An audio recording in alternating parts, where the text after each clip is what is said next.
Hey guys, this is the Aqueon Beta Bowl 2.5, which is just like the Aqueon Mini Bowl 2.5.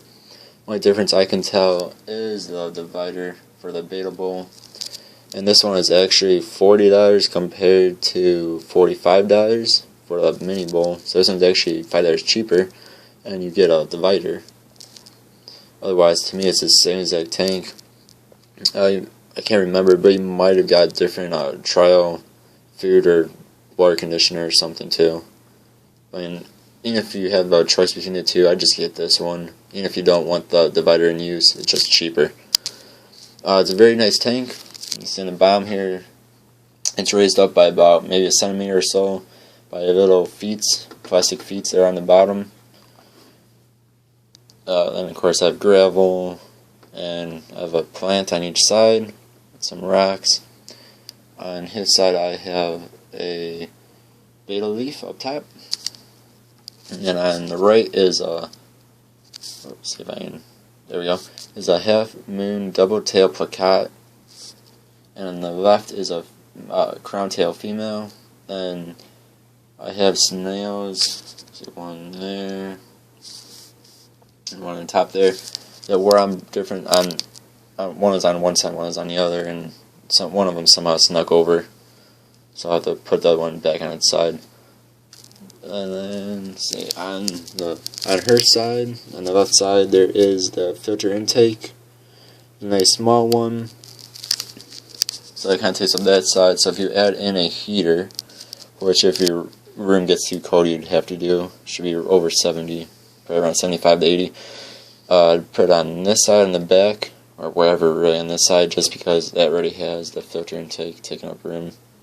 So I do it on that side, just to give, both of them equal space or so. And of course, being 2.5 gallon tank, being split down the middle, each side is about 1.25 gallons or so, which is decent for betas. I mean, of course, more the merrier for them, but better than those tiny bowls people like to put them in. Of course, you can take out the divider and just have one beta in there. Otherwise, maybe like a guppy or two. I would do like a male, female guppy. Maybe like one or two platies. If you really have your heart content on them, you might be able to get away with that. Alright. And then see up top here, there is the feeder slit, I guess you want to call it, whatever. And let's see, you can sort of see here, this side has the flow out, has stronger flow than this side does. I'll show you in just a second, I'll explain. Of course, up here is where the light is. I gotta say, if you keep this on for too long, it does get hot. It doesn't really matter because, it's a light, it shouldn't hurt anything, but it will get hot, just a fair warning. Won't burn you, shouldn't burn you, but it will get a bit hot. And of course, the turn it on and off the light, the cord for the light, the cord for the filter. Back there is see on both sides there's a small opening so you can put in the heater. Again, I recommend putting it on this side, the cord can come out there. And of course there's holes up here for the heat of the light to escape. See, this thing just comes off nice and easy, it just sits on top there. Anyway, as I was saying, the food thing comes out to about here-ish or so, which is kind of a problem on this side. This has a pretty strong flow right here, so the food kind of just gets washed or pushed away.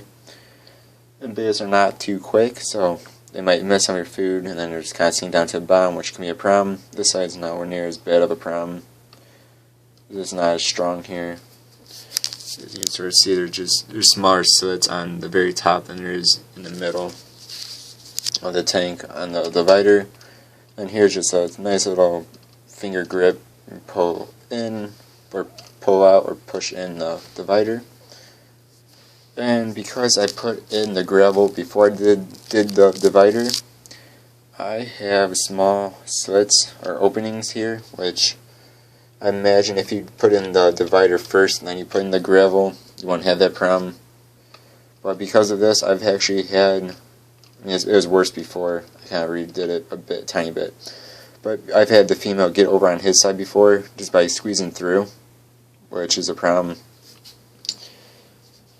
I mean, a major problem if you have, especially if you have two males, but luckily he did not try to hurt her. And then of course here's the filter, which is an Aqueon small. Because of where the light is though, this is probably my biggest problem that I've had with the tank, is because the light sits about right here, right over the filter pad. The filter pad gets very, very algaed. I think it was within probably about a month or so. My entire first filter pad was just pure algae. It was still keeping dirt okay, not as well as it should, but because of the algae, you know, just blocking everything else. And because this is like a stringy, I don't know what, maybe felty type material, it does not come off the algae even when you rinse it off. So I had to replace it, which I've learned that if you keep the light on for what is recommended about 12 hours a day for fish or so, somewhere around there, it just becomes pure algae. So now what I do is I just turn it on at night for about, I don't know, maybe around 3 hours, and see, I don't have that problem anymore. I just cleaned that out yesterday. See, there's a bit of dirt, so it's very nice. You know, filter works very good, just that gotta be careful about that algae problem.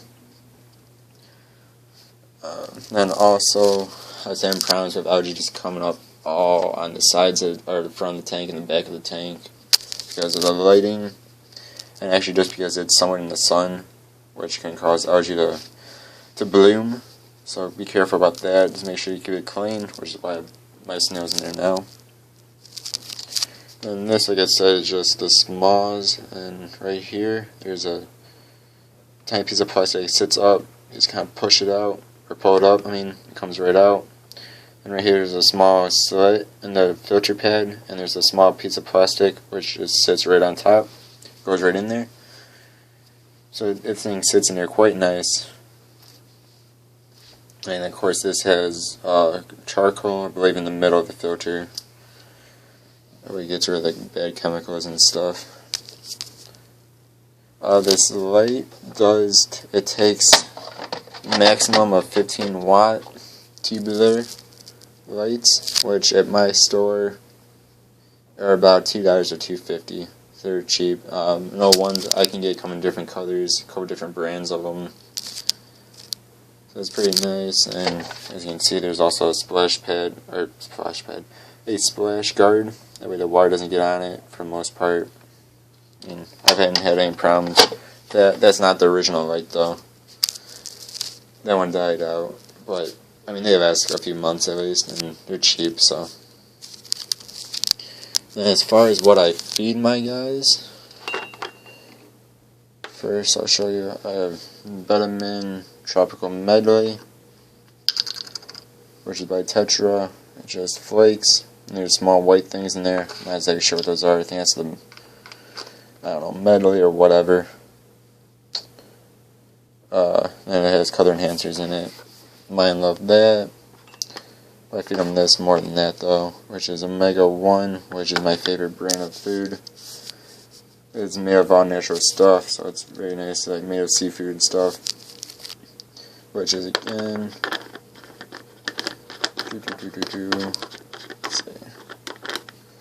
let's see. I'm trying to show you. It's just flakes. Again. But they love that as well. And then I have Omega 1 again, betta pellets, which are good sized ones. See there. That might be my betta's favorite food. And I have this, which I hardly ever feed them. Nutrifin Max. They're micro pellets. Let's see if I can get this one off. See, they're tiny. They're tiny, tiny, tiny. These are probably better for. So small they are there. These are better for smaller fish, such as like neon tetras, carno tetras, maybe some danios. And every now and then I'll feed them this stuff, which is freeze-dried mysis shrimp, which is also good for finicky fish. So if your betta does not want to eat, which I've had in the past, this should help them eat. But I don't want to feed them too much, just because it's somewhat fattening. It's more of a treat than anything. Then, this isn't food of course, but Betta Safe, which makes your tap water safe for water conditioner. And also, which is probably more popular, is API Stress Coat, which does the same thing, makes tap water safe, and this one also puts on a protective slime coat on your fish. And I've only used this one. I started up the tank. Is Stress Zyme, which is a biological bacteria. It's cleaner, or beneficial bacteria for a healthy aquarium. It's all natural.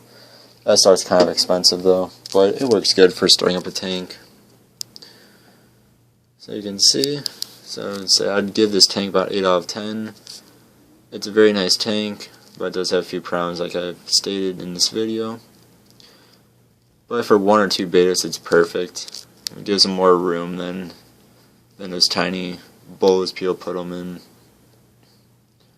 So you might seem to love it. They're always moving around. They're always happy. I think that's enough room for a betta or 2. Alright guys, well thanks for watching, and have a good day.